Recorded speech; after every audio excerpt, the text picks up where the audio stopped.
The single mother just wanted a job to feed her son. The millionaire hired her to take care of his bullied son at school. But the next day, she did something no one had ever dared to do. And the lives of all three would change forever in a surprising way. The newspaper trembled in Emily's hands as she reread the circled ad for the 10th time. Her savings were running out, and the overdue rent weighed on her shoulders as heavily as her 6-month pregnancy. The classified was simple. Qualified. Nurse needed for special care. Full-time commitment. Above-market compensation. Contact Montgomery residence. The light rain falling outside her small apartment window seemed a portent of things to come. Emily adjusted her pristine white uniform, her only professional garment that still fit perfectly, and checked her resume once more. 5 years of home nursing experience was no small feat, but something about the ad intrigued her. Why would such a wealthy family have difficulty keeping a nurse? The taxi wound through increasingly tree-lined streets until reaching an imposing gate. Emily felt butterflies in her stomach as she pressed the intercom. A formal, dry female voice authorized her entry. The garden stretching to the mansion looked like something from a movie, with its well-trimmed rose bushes and a central fountain that murmured softly. At the main door, a middle-aged woman with grey hair pulled into a severe bun and impeccable posture awaited her. Mrs. Martha Williams, housekeeper of the residence, she introduced herself with a slight nod. "Follow me, please." The mansion's interior was even more impressive than its facade. Artwork adorned the walls, and the marble floor reflected the light entering through stained glass windows. But something was strange in the environment, a heavy silence, almost palpable, as if the house kept secrets in every corner. Martha led Emily to a living room. "Mr. Montgomery will receive you shortly. Meanwhile, I need to make some things clear." Her voice took on an even more serious tone. "The last 5 nurses didn't last more than 2 weeks, some not even 3 days. If you're here only for the salary, I suggest you don't waste our time." Emily straightened in the armchair, one hand instinctively resting on her belly. "I'm not here just for the money, Mrs. Williams. I'm a professional and—" "Everyone says the same," Martha interrupted her, her eyes fixed on Emily's belly. "But nobody was prepared to deal with young Nathan. He is challenging." Before Emily could respond, firm footsteps echoed down the hall. Robert Montgomery, the mansion's owner, entered the room. Tall, with grey at his temples and deep blue eyes marked by dark circles, he emanated an aura of authority mixed with fatigue. "Miss Emily Johnson." His voice was deep and controlled. "I read your resume. Impressive for someone so young, but I need to know, why is a nurse with your qualifications looking for work under these conditions?" Emily took a deep breath. "Mr. Montgomery, I'm a single mother and need to secure my child's future. But beyond that, I've always believed that caring goes beyond medical procedures. Each patient is unique with their own battles." Robert studied her for a few moments. "My son suffered an accident 8 months ago. Since then, he's been in a wheelchair and refuses to cooperate with any treatment. He had a bright future ahead. He was a talented artist." "Was?" Emily asked softly. "He hasn't touched a brush since the accident." Robert glanced at a canvas on the wall, a vibrant landscape that seemed to pulse with life. "Nathan is upstairs. Would you like to meet him now?" Emily nodded, following Robert and Martha up the stairs. The second-floor corridor was decorated with more paintings, but these had a different style, younger, bolder. They stopped in front of a partially open door, from which came the soft sound of classical music. "Nathan?" Robert called, pushing the door. "This is Emily, your new nurse." The room was spacious and bright, with a balcony overlooking the garden. Sitting in his wheelchair with his back to the door was Nathan. Slowly, he turned the chair, revealing a young and handsome face, but marked by a bitterness that didn't match his 17 years. His eyes, the same blue as his father's, looked Emily over with disdain, pausing for a moment on her prominent belly. An ironic smile appeared on his lips. "How long will this one last, Dad? She already has one to care for. She doesn't need another burden on her back." Emily felt her blood boil, but kept her calm. She took 2 steps forward, sustaining the boy's challenging gaze. You know, Nathan, I think you're going to lose that bet, she said firmly, but without aggression, because unlike the others, I know exactly what it's like to fight alone. And believe me, I don't intend to give up on you. For a brief moment, something flickered in Nathan's gaze. Perhaps surprise, perhaps interest. But soon, the mask of indifference returned to its place. We'll see, he murmured, turning the chair back toward the balcony. You can start counting the days. I bet you won't make it to the end of the week. The next morning, Emily arrived punctually at 7 o'clock. Martha was waiting with a detailed list of instructions and schedules, including medications, physical therapy exercises, and daily routines. The housekeeper seemed to want to say something more, but contained herself, limiting her observations as Emily meticulously studied each item. Young Nathan's breakfast should be served at 8, Martha informed, nervously adjusting her apron. He used to have it in the sunroom, but, well, now he prefers to stay in his room. Emily noticed the hesitation in the housekeeper's voice. Why does he avoid the sunroom? Some memories are difficult to face, Martha answered vaguely, but her eyes said much more. The important thing is that you don't force anything. Nathan has his own time. Going up the stairs with the breakfast tray, Emily took a deep breath, preparing for what was to come. She knocked softly on the bedroom door and, receiving no answer, entered anyway. The curtains were still closed, plunging the room into a melancholic dimness. "Good morning, Nathan," she said naturally, heading for the windows. "It's a beautiful day out there." "Don't open them," came the sleepy, irritated voice from the bed. "I like it dark like this." Emily ignored the protest and pulled the curtains. Sunlight flooded the room, revealing Nathan huddled under the covers. "Vitamin D will do you good. Plus, I brought a special breakfast." "I'm not hungry," he grumbled, pulling the cover over his head. "Great. More for me then," Emily responded carelessly, sitting in the armchair near the bed. "Pregnant women are always hungry, you know, and these waffles look delicious." There was a moment of silence, then the cover moved slightly.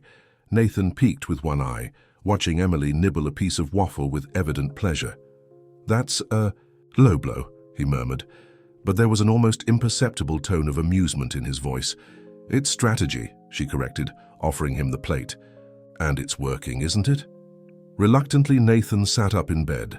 Emily noticed that despite his initial resistance, he could move his arms well, a good sign for physical therapy. While he ate, she began organizing materials for the day's exercises. "I'm not doing physical therapy," Nathan declared, observing her movements. "That's fine," Emily replied calmly, continuing her preparations. "For today, we can just talk. You can tell me about that painting over there, for example." She pointed to a partially covered canvas in the corner of the room. The boy tensed visibly. "There's nothing to tell. I don't paint anymore." "But you still observe," Emily noted, indicating how his eyes frequently wandered to the canvases on the walls. "Once an artist, always an artist. It's not something that simply disappears." "Some things do disappear," Nathan retorted bitterly. "People, dreams, legs that work." Emily sat on the edge of the bed, her eyes meeting his. "You know what doesn't disappear? Talent. It can lie dormant, hidden, but it's still there. Like this baby in my belly. I can't see it yet, but I know it's growing, developing, waiting for the right moment." Nathan looked away, but Emily realized her words had touched him. After a moment, he asked softly, "Is it a boy or a girl?" "I don't know yet," she smiled, caressing her belly, "but I already love with all my strength." "The father," Nathan began hesitantly. "Didn't want to be involved," Emily completed simply. "But that's okay. Some people aren't ready to love, others run from love. What matters is who chooses to stay." Nathan absorbed her words in silence, playing with a piece of waffle on his plate. Finally, he looked at the wheelchair beside the bed. "Can you help me get into the chair?" he asked, his voice almost a whisper. Emily smiled inwardly, but kept her expression neutral. "Of course, however you prefer. I can help completely or just provide support while you make the transfer." "I'll do it," he decided. "Just stay close." As she watched Nathan move with determination to the chair, Emily realized she had won a small battle. Not for physical therapy or exercises, but for something much more important: trust. "We could take a walk down the hall," Nathan suggested after settling into the chair. "Just not in the sunroom." "One step at a time," Emily agreed, following alongside him. "We have all the time in the world." 2 weeks passed, and Emily established a routine at the Montgomery mansion. Every morning she arrived early, opened the curtains in Nathan's room, and encouraged him with firm but gentle words. The boy still maintained his resistance, but the disdainful looks were gradually replaced by a veiled curiosity. On that particular morning, something was different. Emily found Martha in the hallway, organizing old photographs in a box.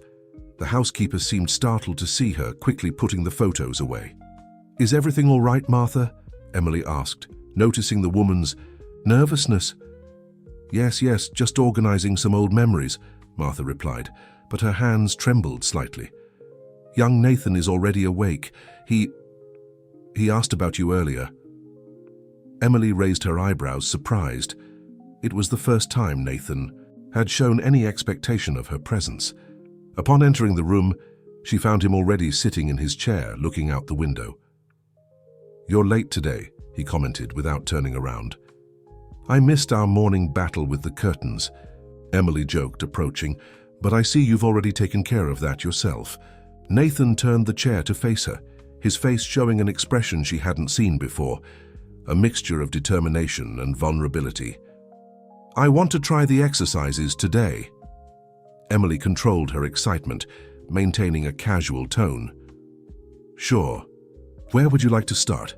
"But," he raised a finger, "with one condition. For each exercise I do, you tell me something about yourself. Something true, not those motivational nurse stories." It was the first time Nathan had proposed something like this, a deal, an exchange. Emily sat in the armchair across from him, considering the proposal. "Deal, but the same rule applies to you." During the exercise session, while helping Nathan with strengthening movements, Emily shared fragments of her story.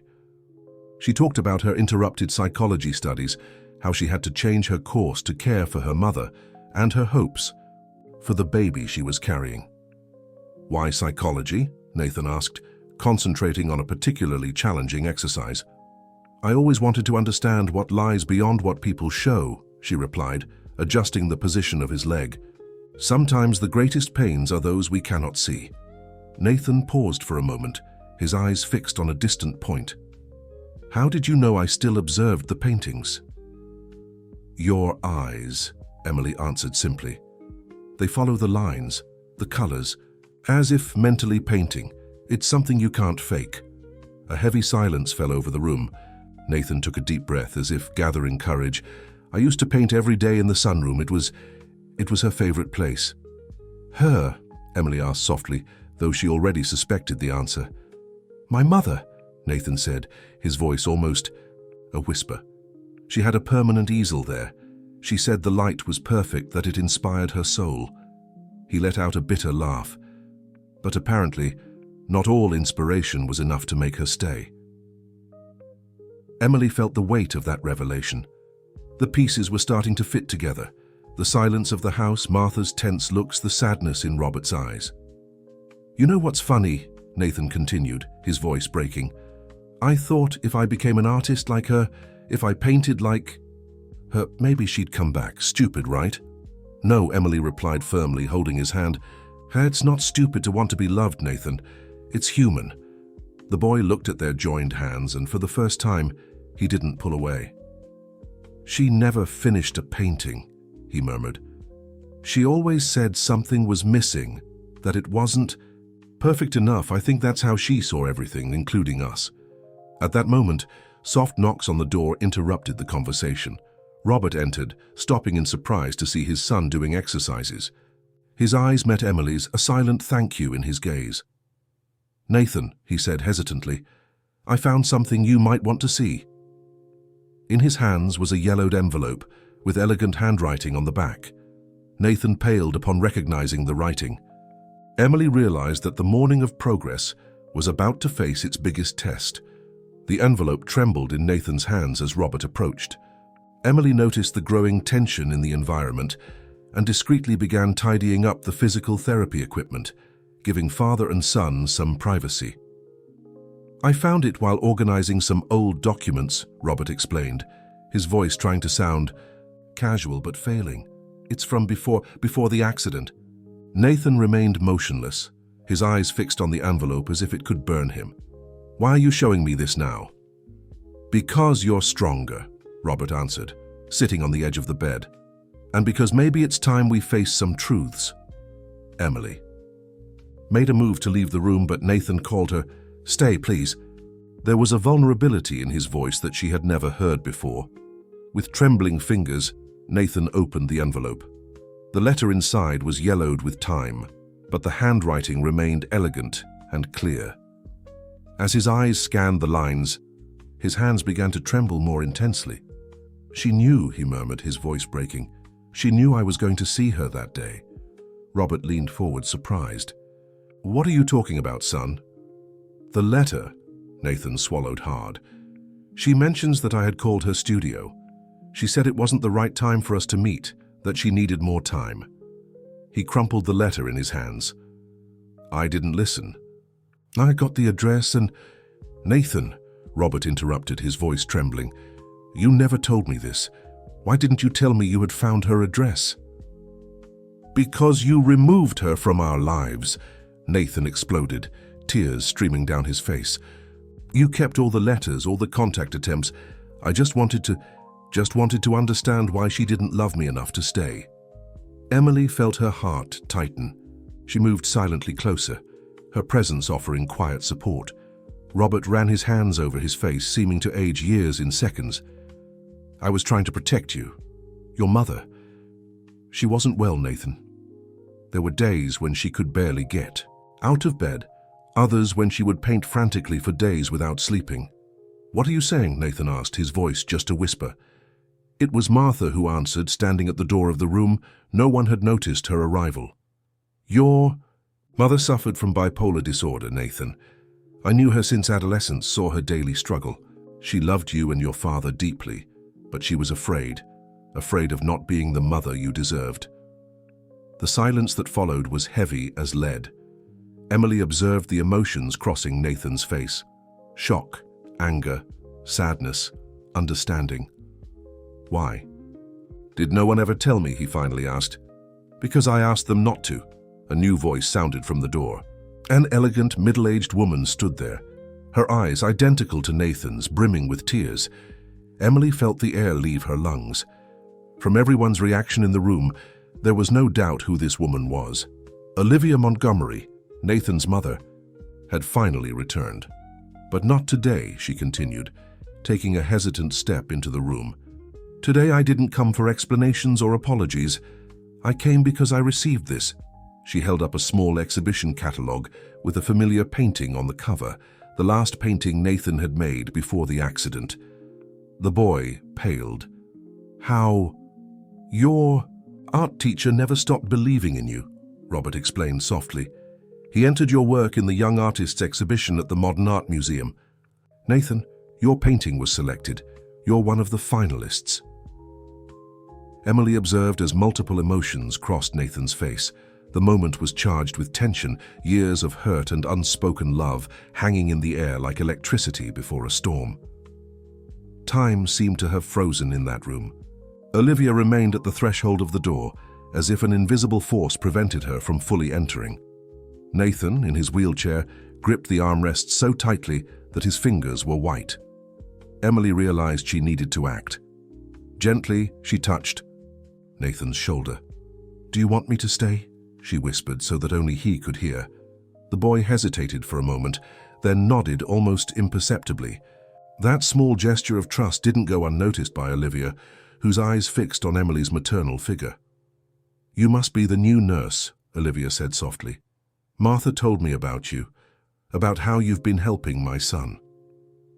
"She's not just a nurse," Nathan interrupted, his voice trembling slightly. She is someone who chose to stay." The impact of those words hit Olivia like a physical blow. She faltered slightly, and Martha quickly brought a chair for her to sit. Robert remained silent, his eyes alternating between ex-wife and son, as if trying to absorb the reality of that moment. "The painting," Olivia began, her fingers caressing the catalogue cover. "It reminded me so much of that view from the sunroom. The way you captured the light through the glass, it's extraordinary, Nathan." "You recognized it?" Nathan asked, genuine surprise in his voice. "I thought you'd forgotten everything about us." Olivia closed her eyes for a moment, a solitary tear rolling down her face. "I never forgot, my son. Each day away from you was like an unfinished painting, something essential missing from the composition." "Then why did you never come back?" The question exploded from Nathan, years of pain contained in each word. "Why did you let me believe it was my fault?" Emily felt the baby kick in her womb, as if responding to the intensity of the moment. Instinctively, she placed her hand on her belly, a gesture that drew Olivia's gaze. "You're pregnant," Olivia observed softly. "You must understand then, the terror of not being enough, the fear of hurting those we love." "No," Emily responded firmly, surprising everyone. "I understand the fear, yes, but I understand love even more. And true love doesn't run away, Mrs. Montgomery. It faces fears one day at a time." A silence followed her words. Nathan looked at Emily with a mixture of pride and gratitude, while Robert seemed to see the nurse in a new light. "You're right," Olivia admitted after a moment. "And that's why I'm here now. Not to ask forgiveness, I know some things can't be forgiven, but to try to understand, to try to fix what can still be mended." Nathan turned his chair toward the window, where the morning light created patterns on the floor.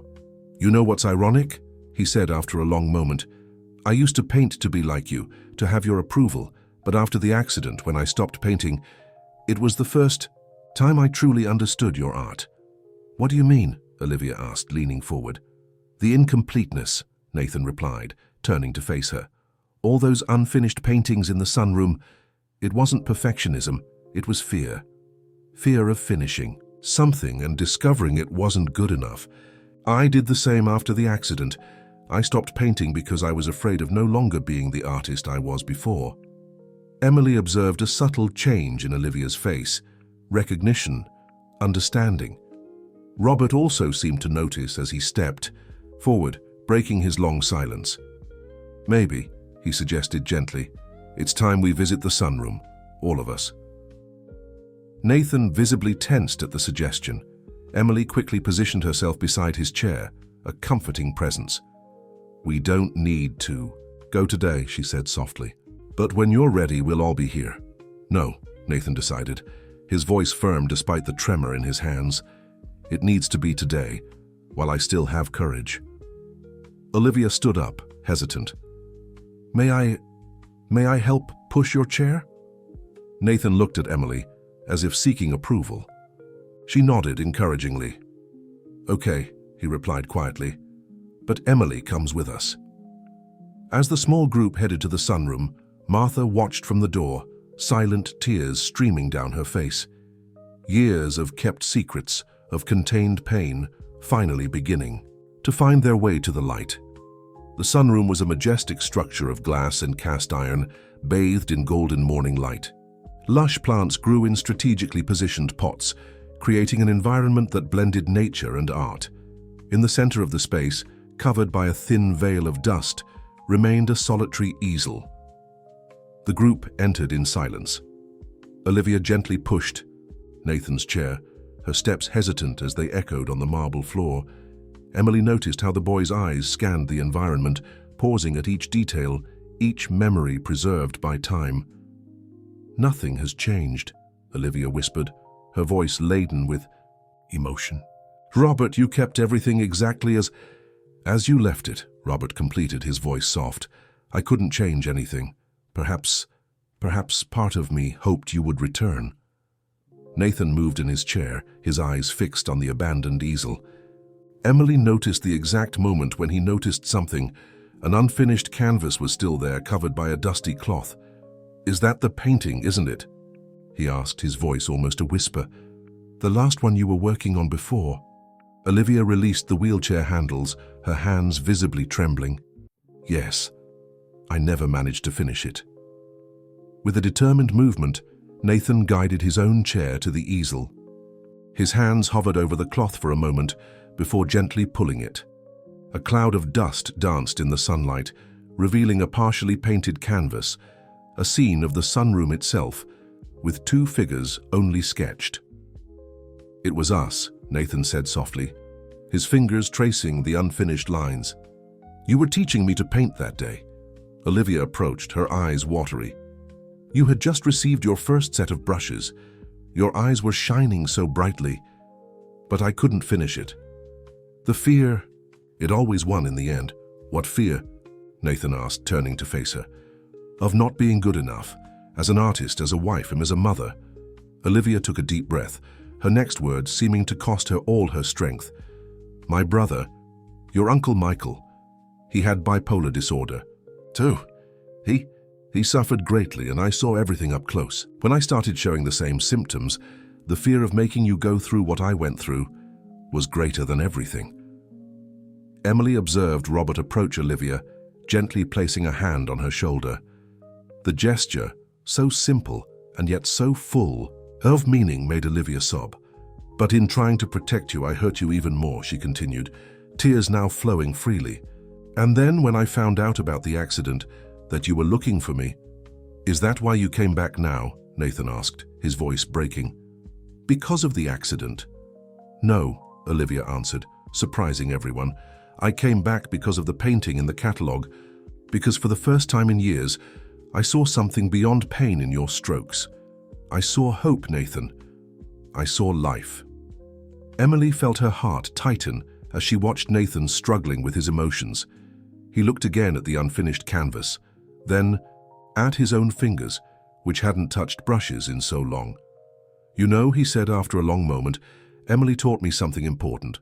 She said some things need time to grow, like her baby. That we can't see the final result right away, but that doesn't mean it's not happening." Olivia looked at Emily with evident gratitude in her eyes. Robert approached the easel, removing more dust. "Perhaps," he suggested softly, "this painting can still be finished, not as it was supposed to be before, but as something new, something ours."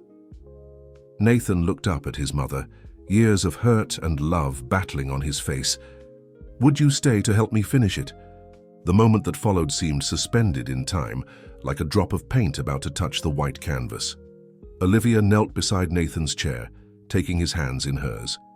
"Yes," she answered, her voice firm for the first time. "For as long as you want. For as long as you need." In the week that followed Olivia's return, the Montgomery mansion began to gain new life. The oppressive silence was gradually replaced by sounds of conversations, occasional laughter, and to everyone's surprise, music coming from the sunroom. Emily observed the changes with satisfaction as she organized the equipment for the morning physical therapy session. Nathan was progressing remarkably, not just in the physical exercises but also in his general disposition. His mother's presence, though still surrounded by unresolved tensions, had awakened something in him. "You know what's funny?" Nathan commented that morning while striving through a particularly challenging exercise. "I always imagined that if she came back everything would magically resolve. But it's not like that, is it?" Emily carefully adjusted the position of his leg. "Relationships are like rehabilitation, Nathan. They need time, patience, and a lot of work. And sometimes they hurt like hell," he added with a half smile, making Emily laugh. "Exactly. But pain isn't always bad. Sometimes it means we're growing." Nathan was silent for a moment, concentrating on the exercise. "Last night after you left, we talked. She, Dad, and I. It was intense." Emily waited patiently for him to continue, sensing that Nathan needed to share that moment. "She brought old photos from when she was in treatment," he continued, his voice low. "It was hard to see, to understand that while I was angry at her for being absent, she was fighting to get well, to be able to come back. And how do you feel about that?" "Confused," he admitted, "but also relieved. It's like a weight has been lifted from my shoulders. the weight of thinking I wasn't good enough for her to stay. At that moment, soft knocks on the door interrupted the conversation. Olivia entered, carrying a box of painting materials. "Sorry to interrupt," she said hesitantly, "but I brought some things I thought you might like, Nathan." Emily observed how the boy's eyes lit up at seeing the new brushes and paints, but there was something else in the box, a sketchbook worn by time. "My old sketchbook?" Nathan asked, surprised. "Where did you—" "Martha kept it," Olivia explained, approaching. "She kept many things, actually. It was as if she knew that one day we would need them." Emily made a move to withdraw to give mother and son privacy, but Nathan stopped her. "Stay, Emily. You're part of this now, too." Olivia nodded, in agreement, a soft smile on her lips. "Actually, I'd like your opinion on something." She took a sketch from the box, an updated version of the unfinished painting from the sunroom. "I thought of some modifications. The drawing showed not just the two original figures, but also Robert, and an empty space that clearly awaited something more, or someone." "I thought we could add Emily," Olivia suggested softly. "If you agree, Nathan. After all, she has been a light in this house." Emily felt her cheeks flush, moved by the gesture. Nathan studied the drawing for a long moment, then a genuine smile lit up his face. "Only if we include the baby too," he declared. "We can't separate the family, can we?" The word family hung in the air like a perfect musical note. Olivia looked at Emily, her eyes welling up. "Would you mind?" "It would be an honor," Emily responded sincerely, a hand resting on her increasingly prominent belly. Nathan picked up one of the new brushes, twirling it between his fingers with familiarity. "Can we start today, after the exercises, of course?" he added quickly upon seeing Emily's look. "Of course we can," Olivia smiled. "But first, how about breakfast in the sunroom? Martha made those waffles you love." "With one condition," Nathan proposed, a mischievous gleam in his eyes. "Emily has to come too. The baby loves waffles, you know?" The three laughs that followed echoed through the mansion, making Martha smile at her post in the kitchen, and Robert pause in his office, an involuntary smile appearing on his lips. The Montgomery house was finally beginning to become a home again. Breakfast in the sunroom became a daily ritual. On that particular morning, the autumn sun filtered through the glass, creating kaleidoscopic patterns on the floor. Emily watched, enchanted, as Nathan and Olivia discussed painting techniques while sharing a tower of waffles. "The key is in the light," Olivia explained, gesturing enthusiastically. "See how it changes every moment? It's as if the sunroom were alive, breathing." "Is that why you never finished your paintings?" Nathan asked, his voice free of the old bitterness. "Because the light never stopped changing?" Olivia paused, considering the question. "Partially, but I think I was also afraid to finish. Completing something means accepting its imperfections, its flaws." "As in life," Robert commented softly, entering the sunroom. It was rare to see him there so early, but lately he had been making efforts to participate more in these family moments. Emily noticed how Olivia and Robert exchanged a meaningful look.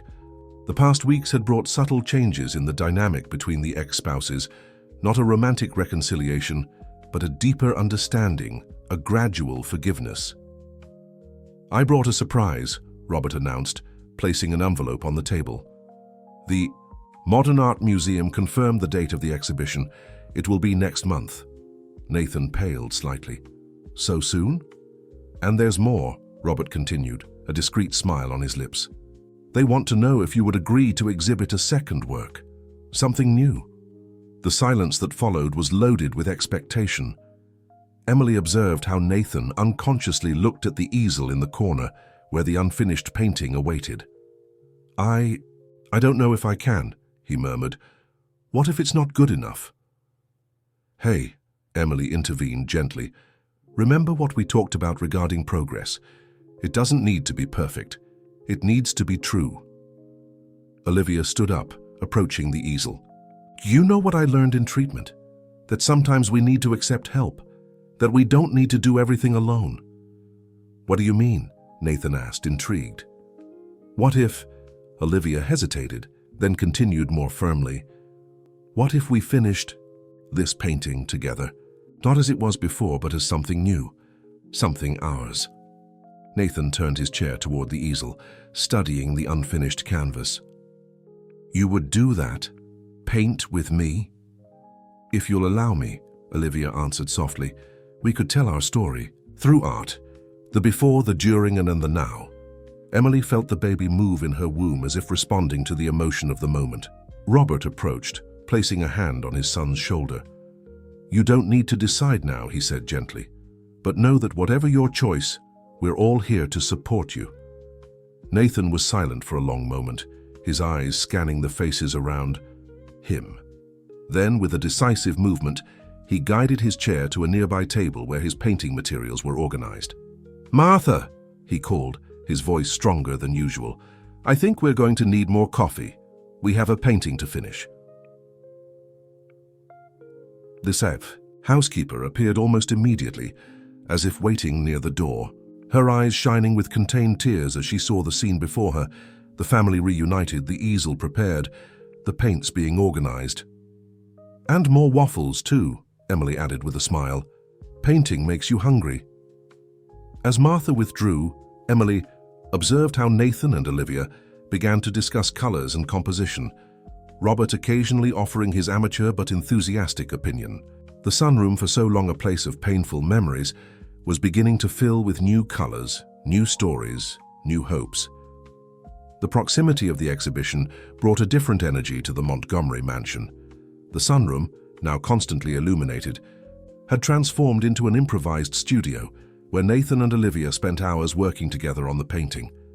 Emily, entering her 8th month of pregnancy, observed with satisfaction the progress of not just artistic, but also emotional healing in her patient. That particular afternoon, while organizing the equipment after another successful physical therapy session, Emily noticed something different about Nathan. He seemed more thoughtful than normal, his eyes frequently turning to the sunroom door. "Is something bothering you?" she asked softly, sitting in a nearby armchair. Nathan hesitated, playing with a brush between his fingers.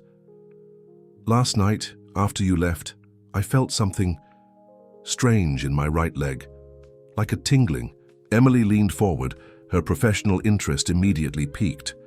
"What kind of tingling? When exactly did it happen?" "It was after an exercise Mom was helping me do," he explained, a gleam of hope in his eyes. "It didn't last long, but it was real. I'm sure of it." Before Emily could respond, Robert appeared at the door accompanied by a man she immediately recognized, Dr. Mitchell, one of the most respected rehabilitation specialists in the country. "Nathan," Robert began, his voice calm but laden with emotion, "Dr. Mitchell came especially for a consultation. Your mother mentioned the tingling and I became very interested in your case," the doctor completed, approaching with a gentle smile. "Especially considering your recent progress with physical therapy." Emily made a move to stand and give privacy for the consultation, but Nathan held her hand. "Stay, please. You're part of this too."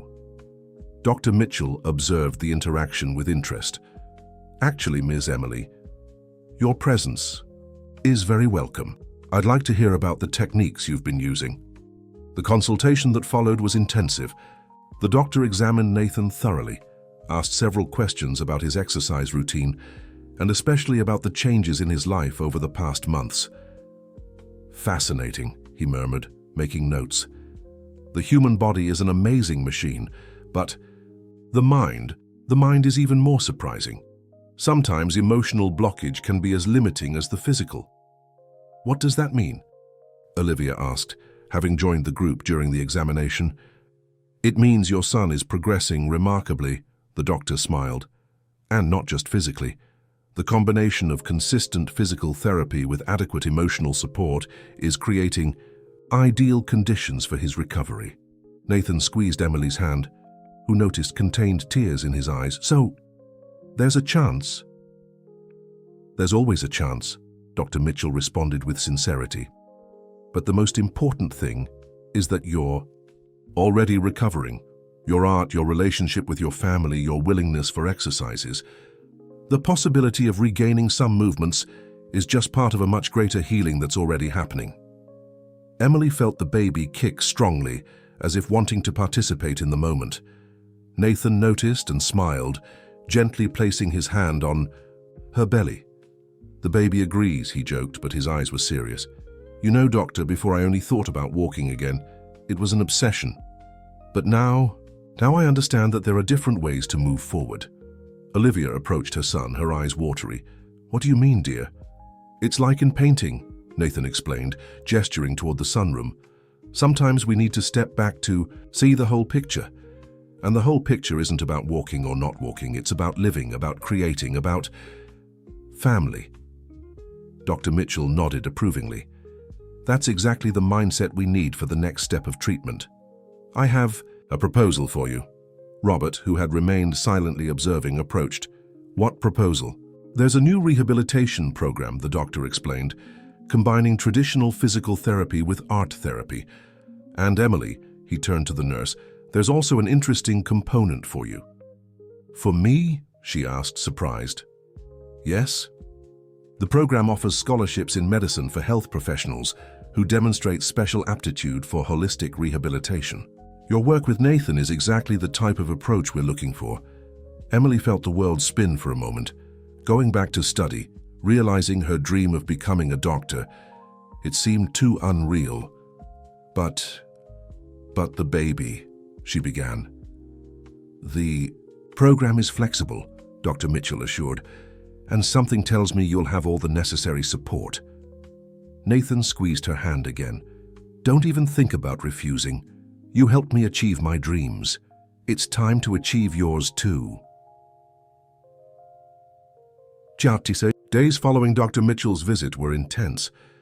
While Nathan dedicated himself with renewed enthusiasm to physical therapy, alternating exercises with painting sessions, Emily found herself immersed in scholarship application forms for the program. I can't believe I'm actually doing this, she commented one morning, sitting in the sunroom watching Nathan and Olivia working on the painting. It seems like a dream. Sometimes dreams are just reality waiting to happen, Martha commented, serving tea. The housekeeper, once so reserved, had become an increasingly maternal presence for everyone in the house. Nathan paused his painting, for a moment, looking at Emily with affection. You know what's funny? When you first arrived here, I thought you were just another person trying to fix me. But you didn't try to fix me. You helped me rebuild myself. And rebuilt us, along with. You, Olivia added softly, cleaning a brush. All of us. Robert, who had just entered the sunroom carrying some documents, cleared his throat to get attention. Speaking of rebuilding, I have something to show you all. He spread the papers on a nearby table. They were architectural plans of the mansion with modifications marked in red. What's this, Dad? Nathan asked, moving his chair closer. Well, Robert began, a slight flush on his face. I've been thinking, the rehabilitation program is on the other side of the city, and Emily will need a place to live with the baby. Emily felt her heart race. Mr. Montgomery. Robert, he corrected her gently. And please let me finish. These are plans to adapt the east wing of the mansion, a complete apartment with independent access and all necessary amenities for you and the baby. The silence that followed was broken only by the sound of a brush falling. Olivia had let hers escape, her hands covering her mouth in emotional surprise. But that's not all, Robert continued, now clearly nervous. There's also a project to transform part of the sunroom into a proper art studio with space for classes. Dr. Mitchell mentioned that art therapy could benefit other patients and... Dad, Nathan interrupted, his voice breaking. Are you turning our house into a rehabilitation center? Not exactly, Robert smiled. I'm turning our house into a home for all of us. Emily felt tears streaming down her face. I don't know what to say. Say yes, Nathan pleaded, holding her hand. Please, you and the baby are already part of this family. Olivia approached, placing a hand on Emily's shoulder. He's right. Sometimes the family we choose is as important as the family we're born into. Martha, watching everything from the door, finally let her own tears fall. It was about time this house filled with life again. Emily looked at the faces around her. Nathan with his eyes bright with hope. Olivia, radiant in her new serenity. Robert, anxious and paternal. Martha, emotional and maternal. In her womb the baby moved, as if also wanting to participate in that decision. "Yes," she whispered, then more strongly. "Yes, of course." Nathan let out an exclamation of joy, turning his chair toward the painting in progress. "We need to add one more thing then." With quick, confident brushstrokes, he began to add new elements to the painting. A door opening on the side of the sunroom, suggesting a new path, a new beginning. "For the future," he explained, smiling. "For all of us." Robert approached his son, observing his work with pride. "Speaking of the future, the exhibition is in 2 weeks. How are you feeling?" Nathan dipped a brush in blue paint, considering the question. "Nervous, but in a good way, you know. Like I'm finally ready to show who I really am." "And who are you?" Emily asked softly. Nathan smiled, adding another brushstroke to the painting. "Someone who's learning that sometimes the best paintings are those we paint together." The week before the exhibition brought a feverish activity to the Montgomery mansion. The sunroom had transformed into a true studio, with Nathan and Olivia working tirelessly to finish the joint painting. Emily, now with an even larger belly, divided her time between physical therapy sessions, preparations for beginning her studies, and organizing her future move to the East Wing. On that particular morning, something special was about to happen. Dr. Mitchell had scheduled a new evaluation and everyone was anxious. Nathan, however, surprised everyone with an unusual request. "I want to do the evaluation in the sunroom," he declared during breakfast, "near the painting." Emily exchanged a meaningful look with Olivia. In recent weeks, the sunroom had become more than a studio. It was a space of healing, of reconnection.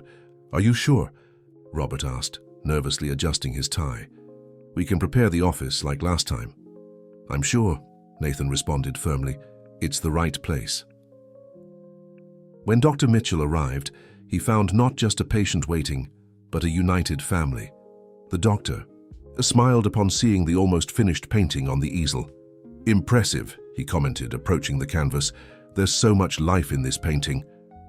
"That's because it tells our story," Nathan explained, positioning his chair near the easel. "Not just the before and after the accident, but everything. The pain, the healing, the family we built." The doctor nodded understandingly and began the evaluation. His experienced eyes immediately noticed the changes in Nathan's posture, the increased strength in his arms, the more refined control of his movements. "Impressive," he murmured, making notes. "The combination of consistent physical therapy with regular artistic activity has produced remarkable results in your motor coordination." Emily, who was watching attentively, noticed how Nathan seemed more confident during the tests. There was no more desperate anxiety from before, just a serene determination. "Now," Dr. Mitchell said, positioning himself near Nathan's legs, "I'm going to do some sensitivity tests. Tell me exactly what you feel, no matter how subtle the sensation." The silence that followed was palpable. Olivia held Robert's hand, both tense with expectation. Martha, who had entered silently with a tea tray, stopped at the door, holding her breath. "There!" Nathan suddenly exclaimed. I felt like a tingling in my right knee." The doctor maintained his professional expression, but his eyes were shining. "And now?" "Stronger. It's like little needles, but it doesn't hurt. It's strange, but it's good." Emily felt the baby kick strongly, as if participating in the emotion of the moment. Olivia let out a contained sob, and Robert made no effort to hide the tears running down his face. "Nathan," Dr. Mitchell said after completing the tests, "your progress is exceptional. The recovery of sensitivity in some areas suggests that the damage may not be as permanent as we initially thought. That means," Nathan began, his voice trembling. "It means we should intensify the treatment," the doctor completed. "With hard work and patience, there's a real possibility of partial recovery of movements." Emily felt her own tears streaming down. Nathan looked at her, then at the painting, then back at the doctor. "You know something, doctor? A few months ago, this news would be all I wanted to hear. It would be like getting my life back, but now—" He paused, looking at each face in the room. "Now I understand that I never lost my life. I just had to learn to live it in a different way." Olivia approached her son, kissing his forehead. "My philosopher artist. I learned from the best," Nathan smiled, picking up a brush. "And you know what? I think I finally know how to finish the painting." With precise movements, he began to add small details to the painting, reflections of light in the sunroom windows, dancing shadows on the plants, a special luminosity in the faces of the portrayed figures. "These are the colors of hope," he explained, working with concentration. "Not the hope of going back to who I was, but the hope of continuing to become who I can be." Martha, still standing at the door, finally let out an audible sob. "I'll prepare a special lunch to celebrate," she announced, wiping her eyes on her apron, "with that chocolate cake young Nathan loves. And waffles," Emily added with a smile. "We can't forget the waffles." The collective laughter that followed was light, full of joy and possibilities. Dr. Mitchell observed everything with professional and personal satisfaction. "You know," he commented, putting away his instruments, "in all my years of practice, I've learned that medicine can treat the body, but it's love that heals the soul. And here in this sunroom I see both happening simultaneously." The eve of the exhibition arrived with a mixture of nervousness and anticipation. The painting was finally complete, covered by a thin cloth while awaiting transport to the museum. Nathan had spent the morning reviewing every detail, making small adjustments here and there, until Olivia gently took the brushes from his hands. "It's perfect," she assured him, embracing her son's shoulders, "exactly as it should be." Emily, who was organizing the last details of the physical therapy before dedicating herself to the exhibition preparations, observed the scene with affection. In a few months, that family had transformed completely, and she was surprised to realize how her own life had changed in the process. "Emily," Nathan called, turning his chair toward her, "I need to show you something before they take the painting." She approached, curious. Nathan removed the cloth with a dramatic flourish, revealing the work in its entirety for the first time. Emily felt her breath catch. The painting captured the sunroom at different times of day, as if various temporalities merged on the same canvas. In one corner, you could see Olivia and a young Nathan in his first painting lessons. In the center, the current family gathered: Robert, Olivia, Nathan in his wheelchair, Martha with her tea tray, and Emily, her pregnancy portrayed with delicacy and care. But what drew the most attention was a subtle detail in the right corner of the canvas. A small figure bathed in light with still undefined features, the baby yet to come, portrayed as a promise of the future. It's beautiful," Emily whispered, moved. "It's our family," Nathan corrected softly. "All of us, in all moments. The difficult ones and the happy ones." Robert, who had silently entered the sunroom, cleared his throat to get attention. "The transport has arrived. It's time." The process of packing and transporting the painting was carried out with extreme care. Martha supervised everything with eagle eyes, ensuring that every detail was perfect. When the truck finally departed, a contemplative silence fell over the mansion. "It feels strange," Nathan commented, looking at the empty space where the easel had been, "as if a part of us had gone with it." "And it has," Olivia answered, embracing him, "but in the best possible way. Tomorrow, other people will see our story, will understand that there's always hope even in the darkest moments." Emily felt a light contraction and adjusted herself in the armchair. Nathan, always attentive, immediately noticed. "Is everything okay?" he asked, concerned. "Yes," she smiled, caressing her belly. "I think someone's anxious for the exhibition." "Too." Robert approached, his expression serious but gentle. "Emily, there's something I've been wanting to discuss with you about the baby." "Robert," Olivia interrupted softly, "perhaps this isn't the moment." "No, it's the perfect moment," he insisted, then turned to Emily. "I spoke with my lawyers. If you agree, I'd like to register the baby as a member of the Montgomery family, not just on paper, but in every sense." Emily felt the tears begin to fall. But why? It was Nathan who answered. Because family isn't just blood, it's choice, it's love, it's being present, and you chose us when no one else would. Now it's our turn to choose you and your baby. Martha, who was watching from the door as always, finally entered carrying a small package. I found this while tidying the attic, she said, handing the package to Emily. I thought it would be appropriate now. Inside the package was a small baby outfit, yellowed by time but perfectly preserved. It was Nathan's, Olivia explained, emotional.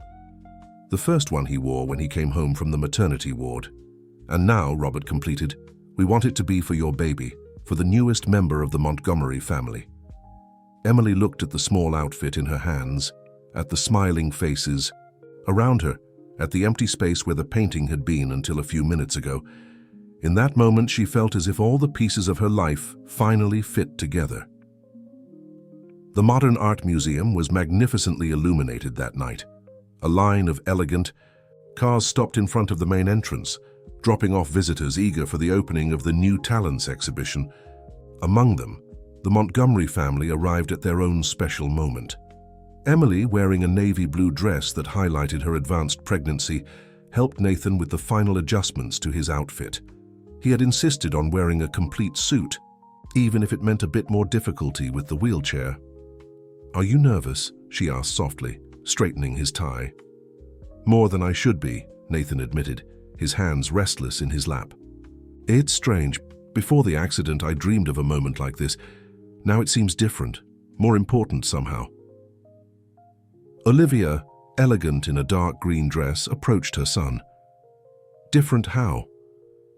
"Before it was about proving something, about being recognized," Nathan explained, looking at his hands. "Now it's about sharing, about showing that sometimes the greatest works of art are born from our scars." Robert, who was finishing a conversation with the exhibition curator, joined the group. "Everything's ready. Our painting got a prominent place." Martha, who had insisted on coming, even if it meant wearing high heels for the first time in years, nervously held a handkerchief. "Should we go in then? People are already arriving." The museum lobby was filled with animated conversations and champagne glasses, clinking. When the Montgomerys entered, several gazes turned in their direction. Nathan raised his chin, a new confidence in his demeanor. "Mr. Montgomery," a familiar voice called. It was Nathan's art teacher, Mr. Torres, approaching with a radiant smile. "Nathan, my boy, what a joy to see you here." "Professor," Nathan smiled, genuinely happy to see his former mentor. "I didn't even get a chance to thank you for submitting my work." "Thank me?" the professor laughed. "Nathan, your talent deserved to be seen, and when I heard you were painting again, well, I couldn't let the opportunity pass." Emily observed, with affection, as Nathan chatted animatedly with his professor. Olivia approached her, offering a glass of water. "You know," Olivia commented quietly, "before the accident, Nathan talked about becoming a famous artist, exhibiting in major galleries, but I don't think he ever imagined that his first major exhibition would be like this." "Like what?" Emily asked, although she already knew the answer. "So honest, so true," Olivia answered, her eyes welling up. "So full of love." The exhibition curator approached, requesting everyone's attention. It was time for the official presentation of the works. The group followed down the main corridor, where various impressive paintings were displayed. But their destination was a special room at the end of the route. When the doors opened, there was a collective gasp. The Montgomery painting occupied the main wall, magnificently illuminated. The different temporalities portrayed in the work seemed even more vivid under the appropriate light, each detail telling its own story. "It's even more beautiful here," Martha whispered, already using her handkerchief to dry her tears. Nathan approached the work, observing it with a mixture of pride and humility. So a small crowd began to form around him, admiring murmurs filling the environment. "Extraordinary," commented a well-known art critic. "The technique is impressive, but it's the emotion, the story behind each brushstroke that makes this work unique." Emily felt another contraction, stronger than the previous ones. She breathed deeply, not wanting to alarm anyone at that special moment. but Nathan, always attentive, noticed her expression. "Emily?" he asked quietly, concern in his voice. "Everything's fine," she assured, though her hand instinctively pressed her belly. "They're just Braxton Hicks contractions." Robert and Olivia also noticed something different. They approached discreetly while the curator began his formal presentation of the work. "Ladies and gentlemen," the curator announced enthusiastically, "it is with great pleasure that I present Times of Healing, a collaborative work by Nathan and Olivia Montgomery, a piece that speaks to us about family, overcoming, and the transformative power of art." Nathan held Emily's hand, who was now breathing more heavily. "Are you sure you're okay?" Before she could answer, she felt a liquid running down her legs. Her eyes widened in recognition. "Nathan," she whispered, squeezing his hand, "I think your new little brother or sister has decided they also want to participate in the exhibition." The commotion of the exhibition transformed into a whirlwind of activity. Martha, always practical, was already on the phone calling an ambulance. Robert coordinated with the museum security to clear access. Olivia kept the guests at a distance, ensuring privacy, while Nathan firmly held Emily's hand. "Breathe," he instructed, remembering the childbirth preparation classes he had attended with her. "Like in the exercises, remember, one moment at a time." Emily smiled between contractions, now more frequent. "Look who's become the expert." "I learned from the best," he replied, his voice trembling slightly with emotion. The paramedic arrived quickly, assessing the situation. "The contractions are very close together. There won't be time to reach the hospital. This baby wants to be born right here." "In the museum?" Martha exclaimed, still holding her handkerchief like a talisman. "Why not?" Nathan smiled, still holding Emily's hand. "What better place for a new masterpiece?" The curator, recovering from the initial surprise, quickly made his private office available. In minutes, the space was transformed into an improvised delivery room, with Emily lying on a comfortable couch, surrounded by her family. I want everyone here," she gasped between contractions. You're my family." Olivia held her other hand, while Robert and Martha positioned themselves nearby. Nathan remained at her side, his presence strong and comforting. "It's almost time," the paramedic announced. "One more push." Emily gathered her last strength. The sound of a strong, healthy cry filled the room, echoing through the museum corridors. "It's her girl," the paramedic announced, placing the baby on Emily's chest. Nathan was the first to see his sister's little face. Tears streamed freely down his face as he gently touched her tiny hand. "She's perfect," he whispered. "Our little artist." Olivia and Robert approached, their faces radiant with joy. Martha sobbed openly, making no effort to contain herself. "Welcome to the family, little one," Robert said softly, touching the baby's head with reverence. Emily looked at each face around her, then at her daughter. "Sophia," she said suddenly. "Her name is Sophia." "Sophia," Nathan repeated, testing the name. "It means wisdom," Emily explained, caressing her daughter's face, "because she already knew before all of us that we belonged together." Olivia took out her phone, taking the first photo of the newest Montgomery. "Look at this," she said, showing the image. In the photo, the light coming through the window created a golden halo around Emily and Sophia. With everyone else gathered close, their faces illuminated with love. "Another masterpiece for our collection," Nathan joked, but his eyes were serious. Outside. The room the exhibition guests anxiously awaited news. When Martha finally came out to announce the birth, a spontaneous round of applause erupted throughout the museum. "I think this is the first time a baby has been born during an art exhibition," the curator commented, moved. "Actually," Nathan replied, his voice full of meaning, "I think today isn't just about birth. It's about rebirth of all of us." Emily observed her daughter, who now slept peacefully in her arms. A few meters away, through the open door, she could see the painting they had created together. It was as if Sophia had chosen this moment. this place, to complete the story they were telling. "Look," she whispered to Nathan. "It seems that small figure in the corner of the painting has gained a face." Nathan smiled, understanding perfectly. "That's because now the painting is truly complete. Our family is complete." A week after Sophia's birth, the Montgomery mansion breathed a new energy. The room prepared in the East Wing was ready, decorated in soft tones of green and yellow, with an antique crib that Martha had found in the attic and lovingly restored. The adaptation of Emily and Sophia had been natural, as if that had always been their home.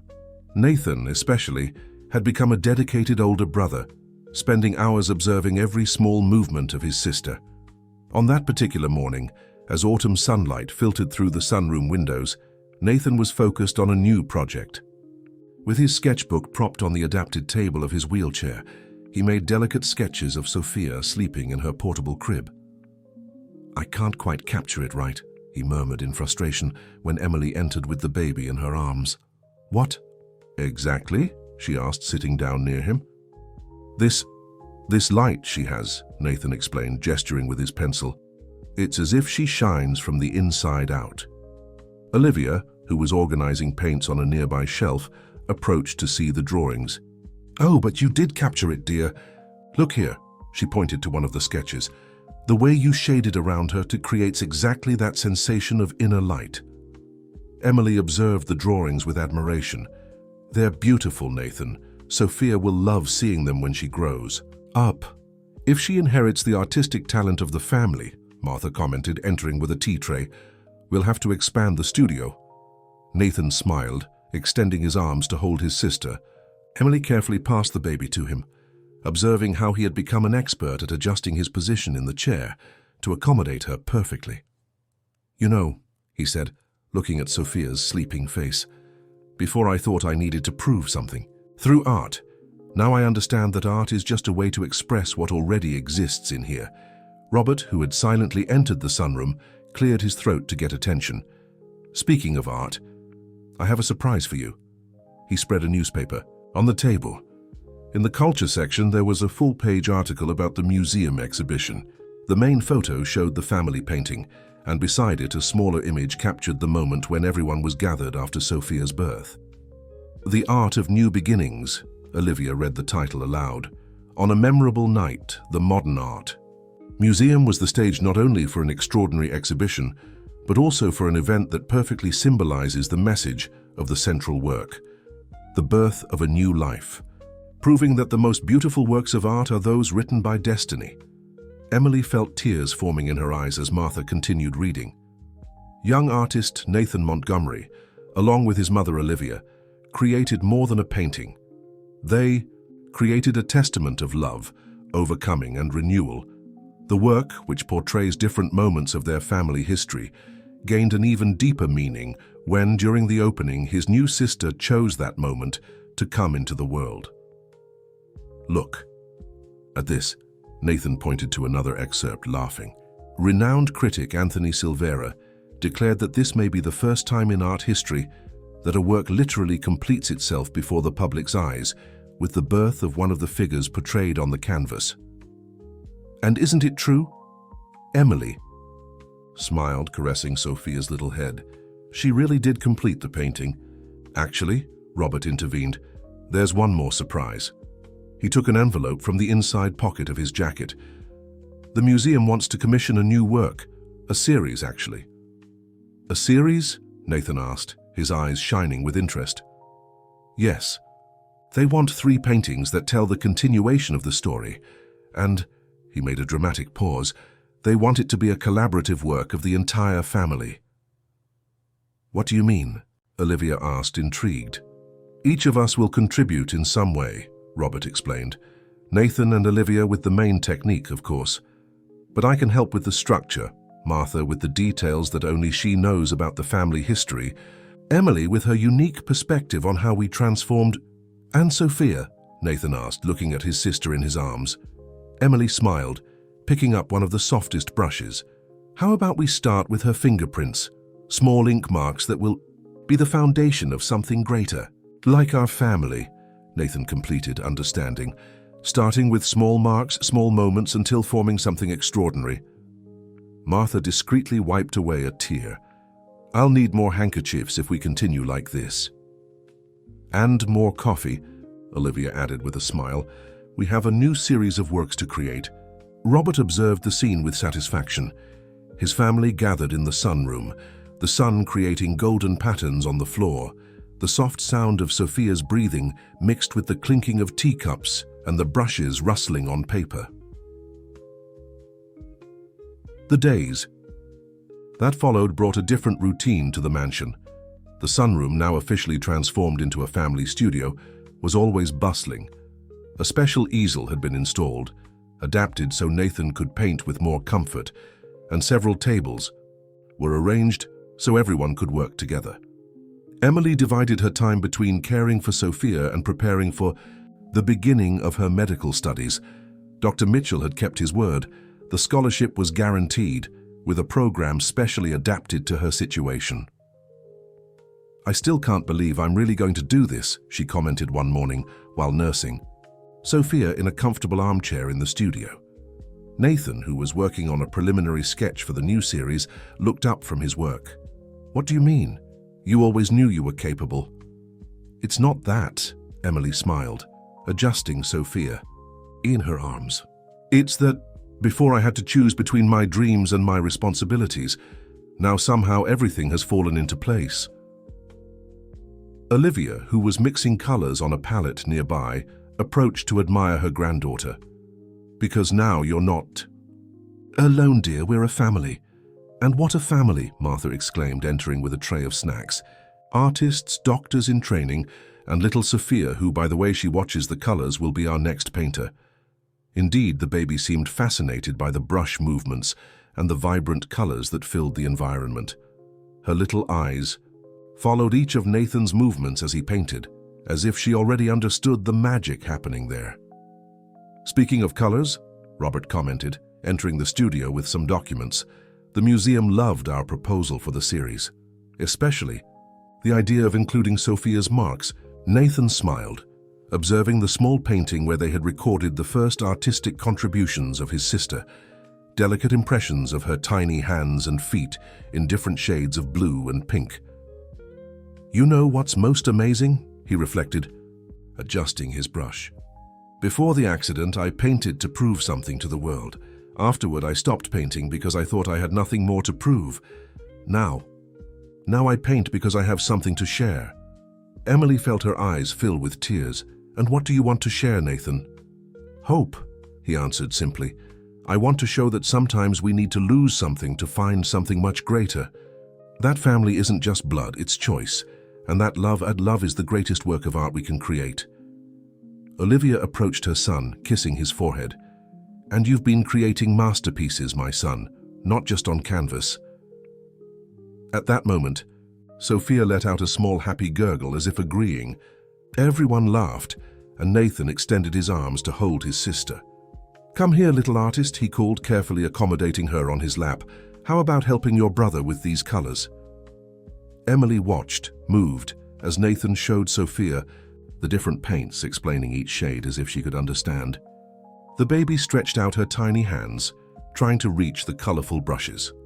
"The critics will love to know we have such a young collaborator," Robert joked, but his eyes were moist. Martha, who never strayed far from Sophia, approached with a tiny painter's apron. "I had it made especially for her, for when she's older. For when she can create her own stories," Nathan completed, smiling. Emily felt her heart overflow with love. There, in that sunroom transformed into a studio, among paints and brushes, laughter and dreams, was her family. A family that wasn't born of blood, but was painted with the colors of love, understanding and hope. "You know," she said softly, "I think I understand now why Sophia chose to be born during the exhibition." "Why?" everyone asked in unison. "Because that wasn't just a moment of art.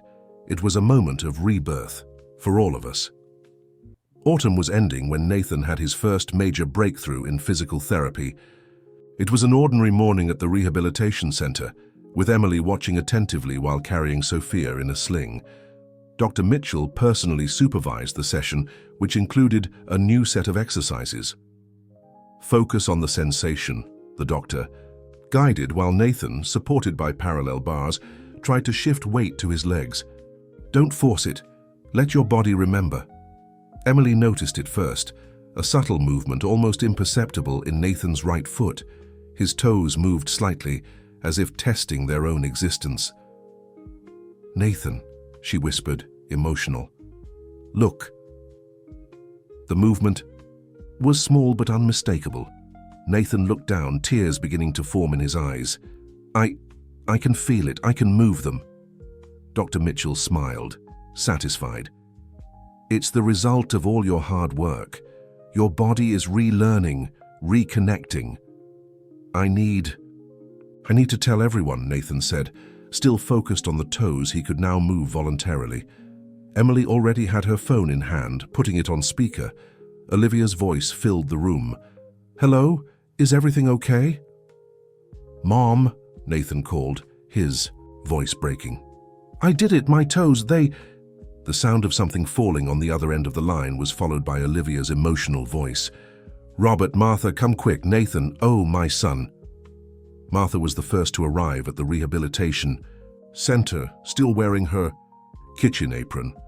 Olivia and Robert arrived minutes later, all wanting to witness the historic moment. "It's not just the movement itself," Dr. Mitchell explained to the gathered family. "It's what it represents. The neurological connections are re-establishing. With time and dedication, I can improve even more," Nathan completed, determination shining in his eyes. Sophia, as if sensing the importance of the moment, let out a small, happy gurgle from Emily's arms. Nathan extended his arms to hold his sister. "See, little one," he whispered to her, "your brother is getting stronger. Soon I'll be able to take you for walks in the garden." Olivia approached her son, kissing his forehead. "You've always been strong, dear. You just needed to rediscover it." Robert, who had been observing silently, cleared his throat to hide the emotion. "I think this deserves a celebration, and I have one more piece of news to make the moment even more special." Everyone turned to him, curious. "The first painting of the new series has been sold," he announced with a smile. "Even before it's finished, the buyer said he fell in love with the concept, with the story of our family." "Our family," Emily repeated softly, the word still sounding like music to her ears. Martha, always practical even in the most emotional moments, was already planning. "I'll prepare that special dinner, with all of Nathan's favorite dishes." "And waffles?" Nathan asked with a mischievous smile. "As if I could forget," Martha laughed, wiping away a discreet tear. Back at the mansion, while everyone prepared for the celebration dinner, Nathan asked to go to the sunroom. Emily accompanied him, pushing his chair while Sophia slept peacefully in the sling. Before the easel, where the first painting of the new series was in progress, Nathan was silent for a moment. The canvas showed the sunroom from a new perspective. No longer a place of painful memories, but a space of rebirth with all family members contributing in some way to the composition. "You know what's funny?" he commented, picking up a brush. "Before I thought I needed my legs to be a complete artist. Now I understand that art doesn't come from the legs, arms, or hands. It comes from here." He pointed to his heart. Emily sat beside him, adjusting. Sophia, who moved in her sleep. "And what is your heart saying now?" Nathan dipped his brush in golden paint, making small adjustments to the light entering through the windows of the portrayed sunroom. "It's saying that sometimes we need to lose our footing to learn to fly. That family is who holds us when we're falling and teaches us to rise again." With precise movements, he began to add small details to the painting, a special gleam in the eyes of the figures, an extra touch of light on joined hands, a golden reflection on Sophia's sleeping face. "And you know what else?" he continued, working with concentration. "Now I understand why Mom never finished her paintings. It wasn't fear or perfectionism. It was because life is always in motion, always changing, always surprising us with new colors." Martha appeared at the door of the sunroom, still wearing her apron. "Dinner is almost ready, and Nathan, there's a surprise waiting for you at the table." "More surprises?" he asked, raising his eyebrows. "Let's just say," Martha smiled mysteriously, "some People from the museum found out about your progress today, and they have a very interesting proposal for you. The celebration dinner transformed into something even bigger when Martha revealed the surprise. The Modern Art Museum was organizing a special art therapy program for young people in recovery, and they wanted Nathan as one of the main instructors. They were impressed not just with your art, Martha explained, serving dessert, but with your story of overcoming. They think you can inspire other young people who are going through difficult times. Nathan was silent for a moment, processing the information. Emily, who was discreetly nursing Sophia in a nearby armchair, observed the emotions passing across his face. "I don't know if," he began, hesitant.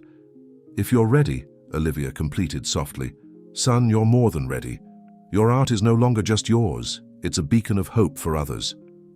Robert, who had remained thoughtful during the conversation, finally spoke up. "Actually, this fits perfectly with the mansion renovation plans. The new studio we're building could host some of these classes. And I," Emily added with a smile, "can help with the therapeutic part. It would be an excellent complement to my medical studies." Nathan looked at each face around the table, his family, which had transformed and grown in ways he never could have imagined. His eyes rested on Sophia, who now slept peacefully in Emily's arms. "You know something?" he finally said. I understand now why everything happened this way." "What do you mean?" Martha asked finally, sitting down to share the meal. "Before the accident, I painted for myself.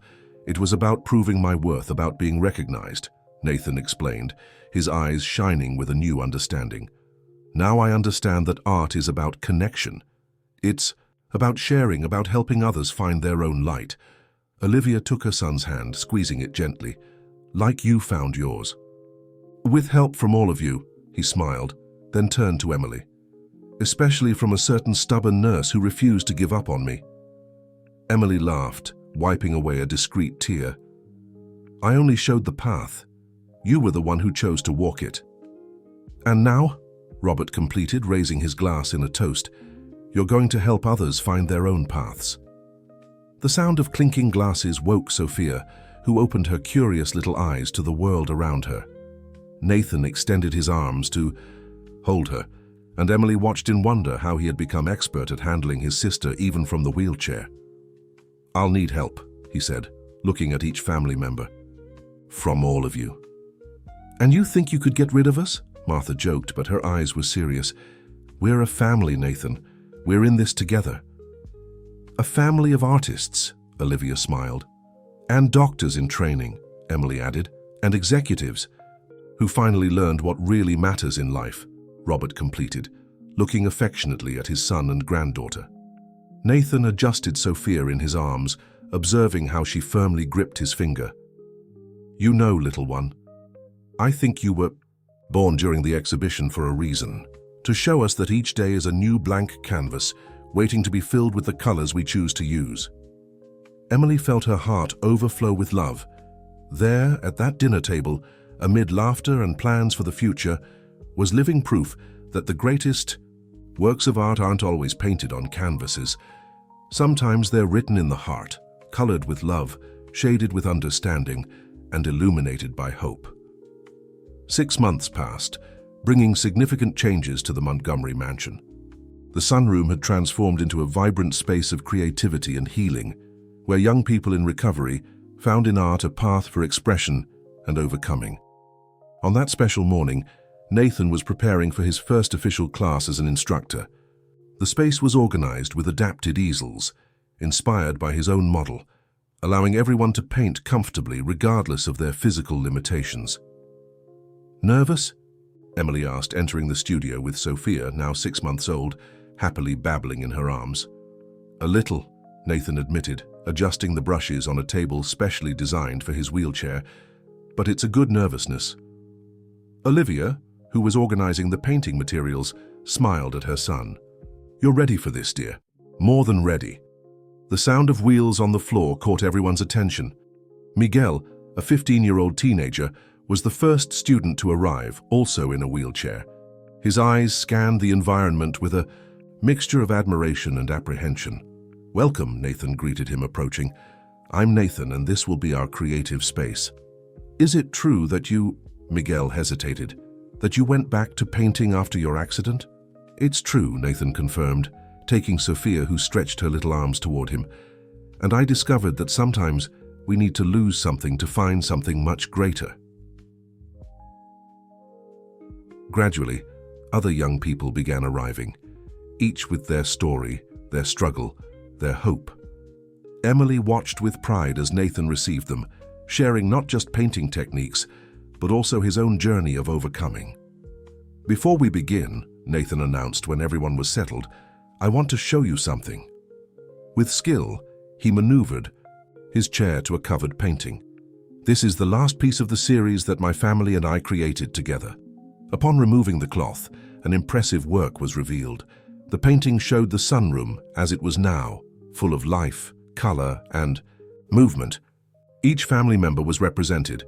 Olivia teaching painting techniques, Robert organizing new easels, Martha caring for everyone with her characteristic affection, Emily studying her medical books with Sophia playing at her feet. But most importantly, Nathan continued, are these blank spaces here? He pointed to areas of the canvas not yet filled. Because this story isn't just about my family. It's about all of us, about how art can help us rediscover who we are. Miguel timidly raised his hand. And we're going to help complete it. Exactly, Nathan smiled, because each of you has your own color to add to this story. Emily felt tears in her eyes, seeing the gleam of hope that appeared on the young faces. Olivia discreetly approached her son, kissing his forehead with pride. You've become an amazing teacher, she whispered. I learned from the best, he responded, looking meaningfully at Emily. The first class proceeded like a celebration of possibilities. Each young person found their own way to express themselves, some with bold brushstrokes, others with delicate lines. Nathan moved among them, offering technical guidance mixed with words of encouragement. Martha, who couldn't resist participating in the moment, served hot chocolate and her famous waffles, turning the class into a true family gathering. You know what's most amazing? Robert quietly commented to Emily, observing the scene. A year ago, this place was silent, closed in painful memories. Now it's full of life, Emily completed, watching Sophia, who happily crawled between the easels, drawing smiles from everyone. At the end of the class, when the young people began to say goodbye, Miguel stayed behind. With tears in his eyes, he approached Nathan. Before coming here, he said hesitantly, I thought my life was over, that there were no more possibilities for me, but now, Nathan placed a hand on the boy's shoulder. Now you understand that sometimes we just need a new perspective, a new blank canvas. And a family to support us, Miguel added, looking around the studio where everyone was still moving about, tidying up the materials.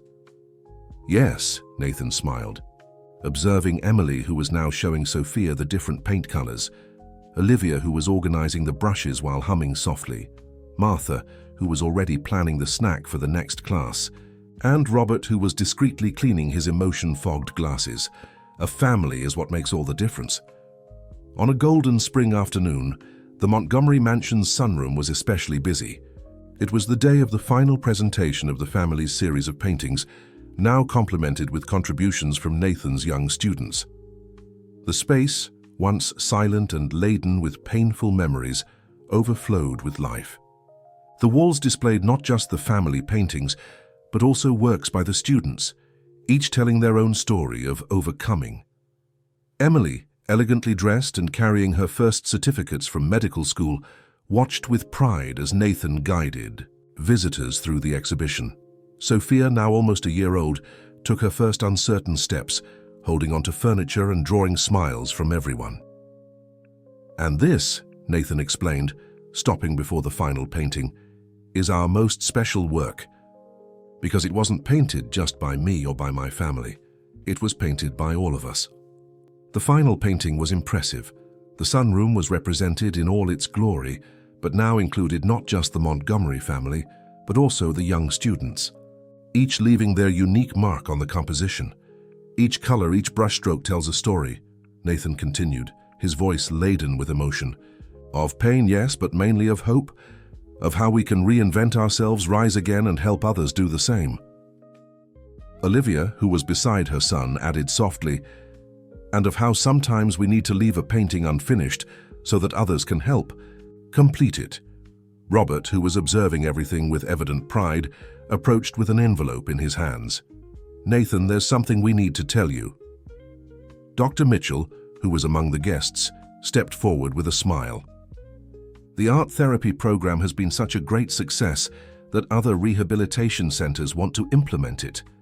They want you to be the general coordinator of the project."